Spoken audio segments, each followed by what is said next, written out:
Magandang araw mga kaibigan. Bigyan natin ng reaction, opinion itong Facebook Reel posted by Ganap Pilipinas.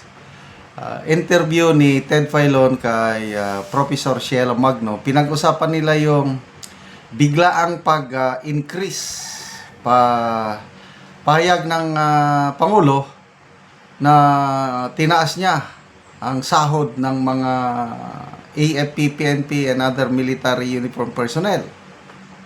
So ano ang dating kay Professor Cielo Magno? Sabi niya, padalos-dalos, irresponsable. Okay, pakinggan natin ang pahayag ni Professor Magno.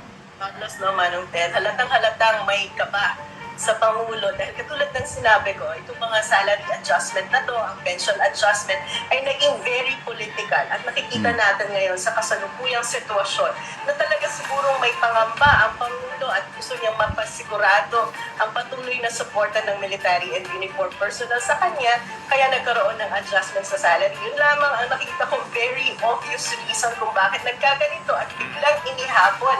Kasi patapos na ang budget process and then end of the year, biglang mag-propose ng adjustment ng 3 years at walang malinaw na paglalatag at analysis kung paano ba ang magiging implication nito sa overall fiscal position ng bansa. At Manong Ted, dahil sabi mo nga malaki yung implikasyon niya, nakakalungkot, nakakatakot na ginagawa nila ito at the point na minawarningan na tayo ng mga international financing institutions sa laki ng utang natin at sa deficit natin every year na kinakailangan utangin ng gobyerno para tustusan yung mga budget na ipinapasa taon-taon. So for me, medyo napaka-irresponsible yung ginawa ng Pangulo dahil hindi lang yan irresponsible sa mga mamayan, but irresponsible din sa military and uniform personnel kung wala namang garantiya kung saan mapagkukuhanan ng pondo. Itong pinapangako ng Pangulo sa kanila.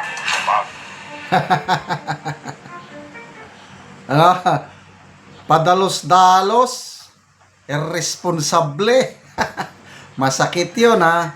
Alay, nung mabalitaan ko yan, nabasa-basa post. Mixed emotion ako eh. Dahil kasama ako sa increase na yun. Yung mga kamag-anak at kaibigan ko na nasa active service pa ngayon, matutuwa yun. In a way, dahil tataas ang ano. Kaya lang, yun nga, yung overall effect sa ating bansa masama. At saka yung timing napakasama. Dahil sabi nga ni General Romeo B. Poques na our troops, soldiers need a pay raise. Kailangan nila ng pagtaas talaga ng sweldo. Kaya lang, the timing, yung pag-announce sa gitna ng corruption scandal is klaro, sabi ni General Poques na buying their loyalty and the soldiers know it. Ang mga sundalo natin, although hindi nakakapagsalita, no, nag-iisip yan. Alam nila kung ano ang nangyayari. And I agree doon sa post ni General Poques na to buy their loyalty. Oh, ganyan din yung sabi ni Professor Magno na nakikita niya, nangangamba ang administrasyong ito, baka biglang bumaliktad ang mga kasundaluhan. Dahil ang makakapagtanggal lang sa kanila sa pwesto ay itong uniform personnel, especially AFP, kung gawin nila yung kagaya nung EDSA 1 at EDSA 2. Kaya ito ngayon, increase. Ang tanong, saan kukunin ang pundo? Example, yung PhilHealth. Di ba, before September 21 rally, kinakabahan sila. Baka matulad sila ng Nepal at Indonesia. Biglang nag-announce, ibabalik na, may savings galing DPWH. Hanggang ngayon, di pa naibalik. Bakit? Wala ng pundo. Hindi nila, hanggang salita na lang itong ano. Yeah, very classic example. ICI. Makikita mo, ang ganda nung simula dahil parang totohanan na ang Pangulo. Nahahabulin niya ang mga kawatan sa gobyerno. Lalo na nung inappoint niya si Mayor Magalong at dating Secretary Singson. Ako, bilib na bilib ako dito sa dalawa. Personal opinion ko. Kaya, totohanan na eh. Only to find out, ilang buwan na yung ICI, yung pundo, alanganin, wala. Kaya, nalaman natin ngayon, sabi ni Mayor Magalong, personal niyang pera, nung nandyan pa siya, 30,000 na gastos niya.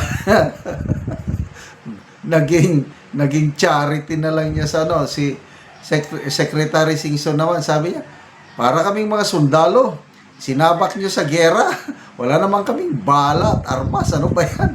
Ganyan ang administrasyon. How do I describe it? Ka-desperate? Kaya itong pag-increase ng uniform personnel salary is talagang it will be good to us kasi kasama ako sa increase. It will be good to the men and women in uniform, but to the whole country it's not. How about yung mga example, health workers? Bakit hindi mabigyan ng increase? Kasi walang kakayahan ang mga health workers na alam nyo na mag-unseat sa isang pangulo. Ang may kakayahan lang ang uniform personnel. Sorry na lang sa ating mga health workers. Alam ko yung kalagayan ninyo kasi ang aking anak, bunsong anak, nurse, nung nasa Pilipinas pa siya, nagtrabaho siya, nako, kakapiranggot ang sweldo niya, kaya mabuti na lang at nakapunta sa US. So, yan, bakit ang mga iba na mas nangangailangan, sa tingin ko kasi kami, na-increasean na kami nung panahon ni Tatay Digong, 100% increase, at may pundo, klaro. At one-time increase lang yun Hindi katulad ngayon na 3 tranches. 3 years. Ay nako.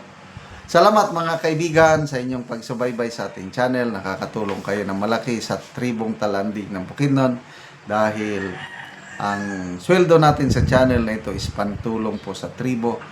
Namimigay tayo ng libreng yero at pako para makapagpatayo sila ng mas maayos na tirahan. Panoorin nyo ang video na ito. Taga Anamogero, mag-atop na siya. Patuloy ko na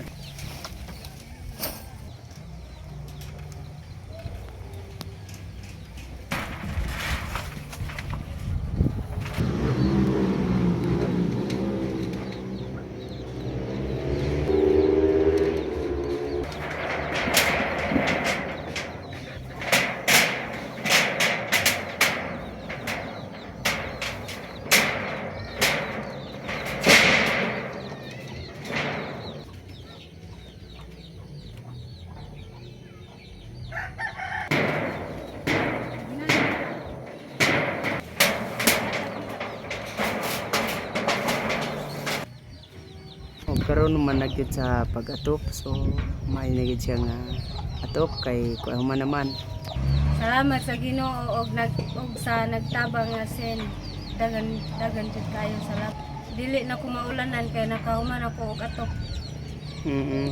So pila da imong anak? 2 ka buok. Tanan na naga-eskwela. Tanan naga-eskwela. Oo, so pila na da imong edad? 30. 30 na ka. So kuan gyud. Unsa da inyong panginabuhian inyong trabaho sa imong bana? Ang trabaho sa akong bana magtanom og mais o mag-garden sa carrots. Ora. Lagi ba? Kay ang pag-garden kuan mangyapon usahay bagsak ang presyo. Sa jud. Hinaot unta nga magpadayon ni nga tabang para daghan ang matabangan. So salamat kaayo. Salamat kaayo.